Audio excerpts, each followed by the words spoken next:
এটা হচ্ছে আমার বিফোর হেয়ার আর এটা হচ্ছে আমার আফটার হেয়ার। তো বিউটি পার্লারে একটা ওয়ার্স্ট এক্সপিরিয়েন্স আমি তোমাদের সাথে আজকে শেয়ার করব। খুবই খারাপ একটা এক্সপিরিয়েন্স হয়েছে।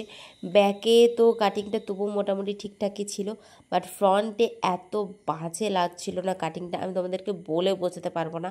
আমি বলেছিলাম যা কাটবে চিনের নিচে কাটবে, বাট ওরা নিজেদের মতো করেই কাটিং করে দিয়েছে, যা মানে চিনের অনেকটা ওপরেও অনেক কাটিং করেছে চুলে, ঠিক আছে, আমার পছন্দ হয়নি।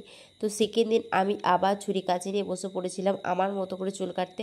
জানি না আমি ঠিকঠাক করতে পেরেছি কি করতে পারিনি, সেম একই রয়ে গেছে, কিন্তু আমার মনটা একটু শান্তি হয়েছে, কারণ ফ্রন্টটা খুবই বাজে লাগছিল, আমার একটুও পছন্দ হচ্ছিল না।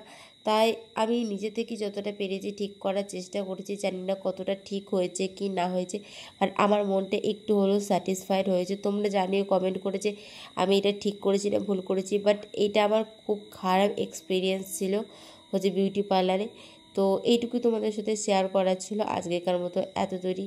দেখা হচ্ছে নেক্সট ভিডিওতে। টাটা।